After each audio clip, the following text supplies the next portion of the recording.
बता नहीं सकता है। हम रोज़ाना जान सकते हैं कि कहीं आज हमसे हमारा रब नाराज़ तो नहीं है। हम सुबह को जान सकते हैं रब की रजामंदी है हमारे साथ या नहीं है। दोपहर को जान सकते हैं, शाम को जान सकते हैं, उठते बैठते जान सकते हैं, खाते पीते हम जान सकते हैं। कैसे हम जान सकते हैं? तो मौलाना महमूद आलम नूरी से आप सवाल करें, आपको ये जवाब देते नजर आएंगे। हम रोज़ाना अपनी आँखों से मुशाहदा कर सकते हैं, तजर्बा कर सकते हैं कि रब की रजामंदी हमारे साथ है या नहीं है। कहीं हमसे हमारा रब नाराज तो नहीं है। आओ इधर उधर नहीं, बल्कि मदीने के ताजदार की बारगाह में दस्तक देते हैं, अर्ज करते या रसूल अल्लाह हम गुनहगार हैं, या रसूल अल्लाह हम सियाहकार हैं, या रसूल अल्लाह हम बदकार हैं। अगर कोई ये जानना चाहे कि हमसे हमारा रब राजी है या नाराज, या रसूल अल्लाह अगर किसी के अंदर ये तड़प पैदा हो जाए कि हमसे हमारा पालनहार राजी है या नाराज, तो या रसूल अल्लाह आप तो रहमतुल लिल आलमीन हैं, आप तो शफीउल मुज़निबीन हैं, आप तो राहतुल आशिकीन हैं, आप तो मुरादुल मुश्ताकीन हैं। या रसूल अल्लाह ऐसा कोई साइल आया नहीं जो खाली हाथ आया हो और खाली हाथ वापस गया हो। या रसूल अल्लाह इरशाद फरमाया जाए, हमारे हाल पर नजरे करम फरमाया जाए, तो हमारे रसूल आपके रसूल सारे जहां के रसूल का जवाब अपने दिल की तख्ती पर नोट करो। रसूल आज़म ने जवाब दिया, हम जैसे गुनाहगारों को तालीम दी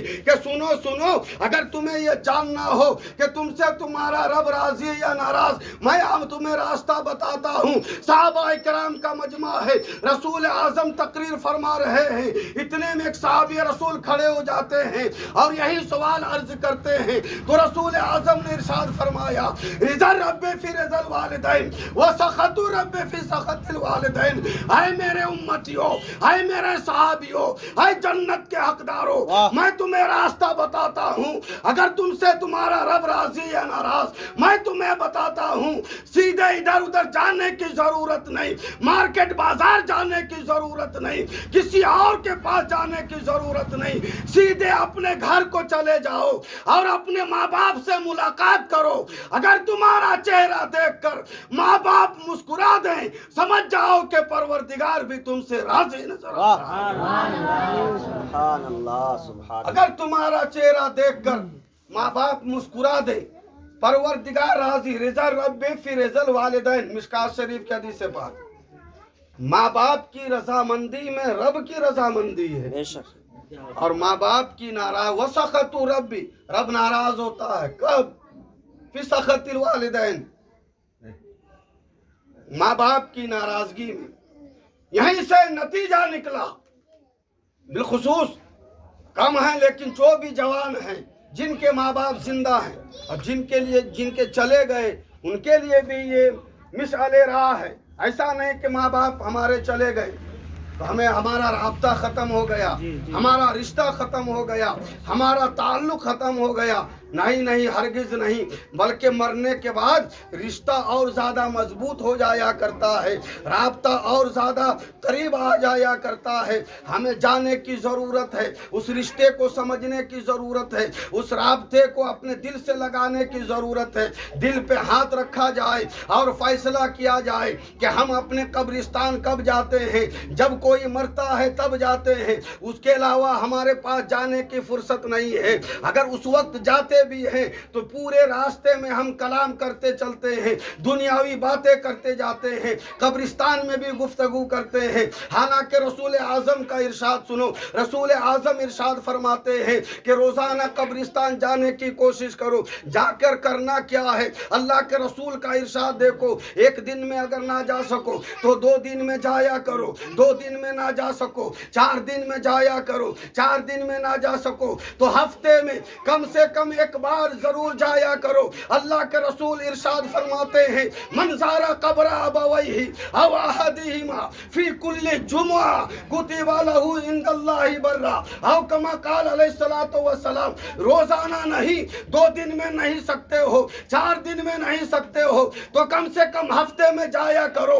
और हफ्ते में कौन से दिन जाया करो? जुमा के दिन जाया करो। या रसूल अल्लाह, जाने से क्या फायदा होगा? हमें नतीजा क्या मिलेगा, हमारा सिला क्या मिलेगा।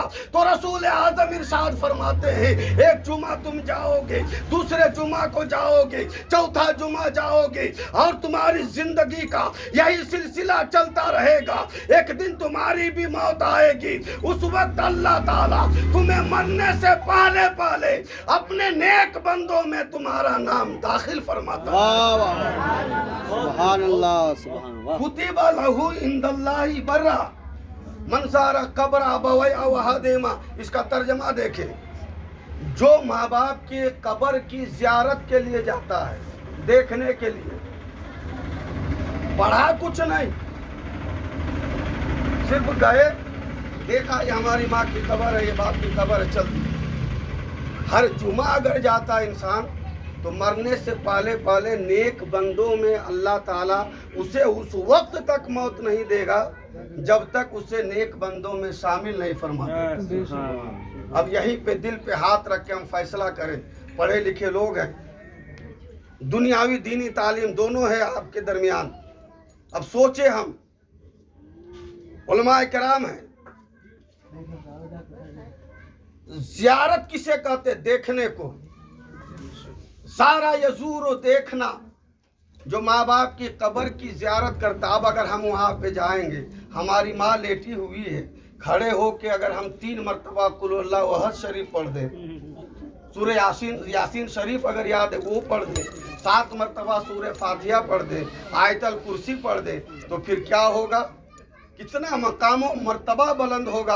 अल्लाह के रसूल इरशाद फरमाते, मन ज़ारहुमा फ़ज़ारतिल मलाइकतु क़ब्रहु। अगर आप हर जुमा जाते हैं, कम से कम जुमा में जाते हैं, हम भी जाएं, आप भी जाएं, कोई ऐसा इंसान नहीं जिसका कोई मरा ना हो। बाप माँ अगर जिंदा हैं, दादा दादी का इंतकाल हो चुका है, दादा दादी अगर जिंदा है तो परदादा परदादी इंतकाल कर चुके हैं, नाना नानी का यही मसला है, बेटा चला गया है, बेटी चली गई है, रिश्तेदार चले गए हैं, चचा हमारा दुनिया से चला गया, हमारा दादा चला गया, हम जाते हैं कब्र की ज़ियारत के लिए, एक जुमा गए, दूसरे जुमा गए, तो इससे फायदा क्या होगा? एक तो नेक बंदों में आपका शुमार हो जाएगा, और दूसरा फायदा ये है, रसूल आज़म फरमाते हैं, मन ज़ारहुमा फ़ज़ारतिल मलाइकतु क़ब्रहु। जो माँ बाप की कब्र की ज़ियारत करता है, ज़ियारत करता चला जाता है, एक जुमा ज़ियारत कर लिया, दूसरे जुमा ज़ियारत कर लिया, यही सिलसिला चलता रहा। और जब उसका भी दिन आ जाएगा, जब इज़राइल आएंगे, तशरीफ लाएंगे और उसकी रूह को जिस्म से जुदा कर दिया जाएगा, जब उसे मनोमन मिट्टी तले उसे दबा दिया जाएगा, उस वक्त क्या फायदा होगा? हम अपने माँ बाप की कब्र की ज़ियारत करते हैं, अल्लाह ताला हमारी आपकी कब्र की ज़ियारत के लिए किसी दुनियादार को नहीं बल्कि अपने मुकर्रब फरिश्तों को भेजता चला जाएगा। अगर आप माँ बाप की कब्र की ज़ियारत करते हैं, मन ज़ारहुमा फ़ज़ारतिल मलाइकतु क़ब्रहु, फरिश्ते उसकी कब्र की ज़ियारत के लिए आते हैं। कोई किस्सा कहानी नहीं, कोई किसी आलिम की किताब से नहीं, जो भी 1-2 हदीस पाक में अर्ज कर रहा हूँ, ये सिर्फ रसूल पाक का फरमान बता रहा हूँ। जाना चाहिए, माँ बाप की कब्र की ज़ियारत करनी चाहिए। और ये कब है? इंतकाल के बाद। इंतकाल से पहले हमें क्या करना है? माँ बाप की खिदमत करनी, माँ बाप के हर हुक्म को बजा लाना है, जायज़ हुक्म को। देखिए हमारे ये मेहमान मौजूद हैं, इनसे पूछिए कि मौत कब आएगी ये हमें मालूम नहीं। बाप जिंदा है, बेटा चला गया, हर माँ बाप की ये तमन्ना तड़प ख्वाहिश होती है कि लाश मेरी होगी, जनाजा मेरा होगा, जनाजा मेरा होगा और कांधा मेरे बेटे का होगा। हर बाप इसीलिए दुआ करता है बेटे की, वरना यह आपको भी मालूम है कि बेटी से ज्यादा बेटा आपको प्यार नहीं दे सकता है। जितना प्यार बेटी करती है उतना बेटा कभी कभी भी नहीं कर सकता है। लेकिन एक बेटे की क्यों तमन्ना होती है, जहाँ बहुत सारे और भी लवाजिमात हैं, वहीं पे एक मकसद ये भी होता है कि जब मेरा जनाजा उठेगा, मेरे बेटे के कांधे पे मैं चलता चला जाऊंगा, मैं मुसाफिर बन के, मेहमान बनकर मैं अपनी मंजिल तक पहुंचूंगा। लेकिन मौत वो है कि ना बाप देखती है, ना बेटा देखती है, ना छोटा देखती है, ना बड़ा देखती है, ना उसके बाद उसका क्या होगा, उनके रिश्तेदारों का क्या होगा। मौत को इससे कोई सरोकार नहीं है। इसलिए ज़रूरत इस बात की है कि माँ बाप अगर हमारे ज़िंदा हैं तो हम उनकी खिदमत करें, हम उनकी ताज़ीम व तकरीम करें, हम उनका अदब व एहतराम करें, वरना फ़ायदा कुछ नहीं है। हम रातों दिन नमाज पे नमाज पढ़ते रहें, ज़कात पे ज़कात देते रहें, सदक़ात व खैरात करते रहें, और अगर कोई एक बार नहीं 100 बार भी हज कर ले, और अगर वैसा इंसान माँ बाप का अगर दिल दुखा दिया है, माँ बाप की नाफरमानी करता है, माँ बाप के हुक्म की अदले हुक्मी करता है, माँ बाप की जो भी हुक्म होता उसके बरखिलाफ जाता है, तो ना नमाज काम आएगी, ना रोज़ा काम आएगा, ना ज़कात काम आएगी, ना हज काम आएगा। इसलिए कि हमारा ईमान और अकीदा है कि जिस तरह कुरान का एक हर्फ नहीं बदल सकता, उसी तरह रसूल पाक का भी एक फरमान नहीं बदल सकता है। और रसूल पाक ने फरमा दिया कि अगर तुम्हें जन्नत चाहिए, जन्नत में आला मकाम चाहिए, तो फिर इधर उधर नहीं बल्कि माँ के कदमों को चूमते चले जाओ। जन्नत देना हमारा काम बनता चला जाए। जन्नत देना मेरा काम है। सुभान अल्लाह। कहाँ तुम जन्नत तलाशते हो? नमाज में जन्नत है? कोई माए का लाल बता सकता है? हम नमाज की वजह से हमें जन्नत मिलेगी, रोज़े की वजह से, ज़कात नहीं। ये सब फ़राइज़ हैं, इनके करने का हुक्म हुआ है, इसलिए करना है। लेकिन हमारे लिए जन्नत है कहाँ? आखिरी जुमला, हमारे लिए जन्नत है कहाँ? कहीं नहीं है। ना मक्का में हमारे लिए जन्नत है, ना मदीना में हमारे लिए जन्नत है, ना बगदाद में हमारे लिए जन्नत है, ना अजमेर में हमारे लिए जन्नत है। अरे जन्नत तो हमारे घर में अल्लाह ताला ने अता फरमा दिया है। जन्नत है हमारे घर में, काबा है हमारे घर में। काबा अगर देखना हो, बाप के चेहरे की ज़ियारत कर लो, तुम्हें काबा देखने का सवाब अता कर दिया जाए। जन्नत में अगर तुम्हें, जन्नत में दुखूल के अगर हुसूल अगर तुम्हें तड़प अगर है, जहाँ माँ चलती है, उस मिट्टी को उठाओ और चूम लो। वाह वाह वाह। उस मिट्टी को उठाओ और चूम लो, तुम्हें जन्नती मिट्टी चूमने का सवाब अता किया जाएगा। कहाँ है हमारे लिए जन्नत? रसूल आज़म ने फरमाया, जन्नत कहाँ तलाशते हो? कहाँ जन्नत तलाशते हो? अरे जन्नत तो तुम्हारे घर में है। अल जन्नतु तहता अक़दामी उम्महातिकुम। जन्नत तुम्हारी माओं के कदमों के नीचे है। वाह वाह। कदम के नीचे, कदम के ऊपर नहीं, तहत कहते नीचे को। जो हिस्सा ज़मीन से मस होता है, टच होता है, वहाँ पे हमारे लिए जन्नत है। हम बहुत नमाज ही पढ़ ले रहे हैं, बहुत रोज़ा रखते हैं, 6 महीना हम रोज़ा रखें, अब माँ बाप के साथ बदसलूकी करेंगे तो कोई माए का लाल, कोई माए का लाल, कोई माए का लाल अल्लाह की नाराज़गी से बचा नहीं सकता है। बेशक। इबादत बड़ी चीज़ है, लेकिन इबादत को बचाना उससे बड़ी चीज़ है। वाह वाह वाह। क्या कहा? इसको समझने की ज़रूरत है। बेशक बेशक। इबादत करें, लेकिन इबादत को बचाएं। नहीं तो अल्लाह के रसूल ने इरशाद फरमाया कि एक ज़माना ऐसा, सयाती अलन्ना से ज़मान, सयाती अलन्ना से ज़मान युस्बिहु मुमिना व युमसी काफिरा। कि अनकरीब लोगों पर एक ऐसा ज़माना आएगा कि सुबह को मोमिन होगा और शाम को काफिर हो जाएगा। क़यामत की निशानी, उस निशानी में हम और आप दाखिल हो चुके हैं। अपना ईमान बचाना ऐसा हो जाएगा जैसे हथेली में अंगारे रखना। ये सब निशानियों में हम दाखिल हो चुके हैं।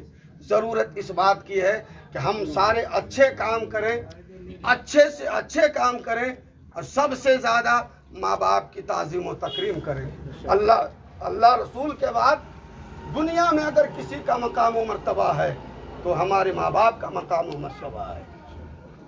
کہیں ادھر ادھر بھٹکنے کی ضرورت نہیں. ادھر ادھر جو ہم گپ بازی کرتے ہیں, دنیا داری کی باتوں میں لگے رہتے ہیں, اس سے بہتر کیا ہے کہ اسی وقت کو ہم ماں کے قدموں میں بیٹھ کر گزاریں, باپ کے ہاتھ پاؤں کو دبائیں. اور اگر ماں باپ چلے گئے اس دنیا سے, اپنے روم پہ جاؤ آپ, اور جو کچھ بھی آپ کو پڑھنا آتا ہے, جتنی دیر آپ گپ کرنے کا ارادہ رکھتے ہو, اتنی دیر آپ سورہ فاتحہ پڑھ دو اور دعا کر دو, پروردگار جتنی مرتبہ ہم نے سورہ فاتحہ پڑھا ہے, ہمیں دعا مانگنے کا ہمارے پاس سلیقہ نہیں ہے, ہمارے پاس طریقہ نہیں ہے, لیکن یا پروردگار تو دلوں کے حال کو جاننے والا ہے, تو ہمارے شاہ رگ سے زیادہ قریب ہے. یا پروردگار جو کچھ بھی میں نے پڑھا ہے, ان سب کا ثواب اپنے پیارے مصطفیٰ کے صدقے میں ہمارے والدین کی روح کو نظر کرتے ہیں, تو قبول فرما. اگر اسی طرح دعا کرتے رہو گے, اسی طرح دعا کرتے رہو گے, تو اس دعا کا فائدہ یہ ہوگا کہ اللہ تعالیٰ تمہارے والدین کی بھی مغفرت فرما دے گا, اور ساتھ ہی ساتھ تمہارے بھی درجات میں بلندی عطا کرے گا. ضرورت اس بات کی ہے کہ ہم اپنی زندگی کے مقصد کو سمجھیں. اللہ نے ہمیں دنیا میں کیوں بھیجا ہے, اس کی افادیت کو سمجھنے کی کوشش کریں. علماء کرام سے رابطہ کریں, علم حاصل کریں. علم حاصل کرنے کے لیے کوئی وقت مقرر نہیں ہے. اور ایک بات عرض کر دیں کہ آپس میں صرف اور صرف محبت کو عام کریں. نفرت کے لیے کوئی جگہ نہیں, عداوت کے لیے کوئی جگہ نہیں. اس چھوٹے سے دل میں کتنی چیزوں کو ہم جگہ دیں گے. بغض ہے ہمارے سینے میں, کینہ ہے ہمارے دل میں, عداوت ہے ہمارے سینے میں, دشمنی حسد ہے ہمارے سینے میں, جلن ہے ہمارے سینے میں, اور پھر ہم یہ چاہیں گے کہ ہم سکون کے ساتھ جیے. کبھی سکون نہیں مل سکتا ہے. اگر سکون چاہیے تو بغض و کینہ نہیں, بلکہ اپنے سینے کو بغض و کینہ سے نہیں بلکہ رسول کا مدینہ بنانے کی کوشش کرو. جب ہمارا سینہ رسول کا مدینہ بن جائے گا تو صبح بھی ہماری چین سے گزرے گی, شام بھی ہماری چین سے گزرے گی, دن بھی ہمارا چین سے گزرے گا, اور اس طرح زندگی گزرے گی, اس طرح زندگی گزرے گی کہ ہم موت سے نہیں ڈریں گے بلکہ موت کا استقبال کرنے کے لیے تیار رہیں گے. کیونکہ ہمارا ایمان اور عقیدہ ہے کہ مرنے کے بعد اگر سب سے پہلے کسی ہستی کی زیارت کرائی جاتی ہے تو کوئی وہ اور ہستی نہیں ہے بلکہ رسول پاک کی ذات گرامی ہوا کرتی ہے.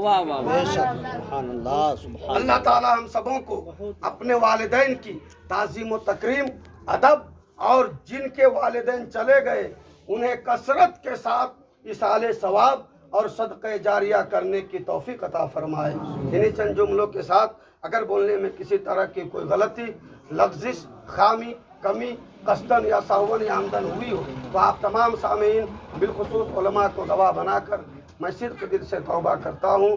آپ بھی میرے ساتھ پڑھ سکتے ہیں.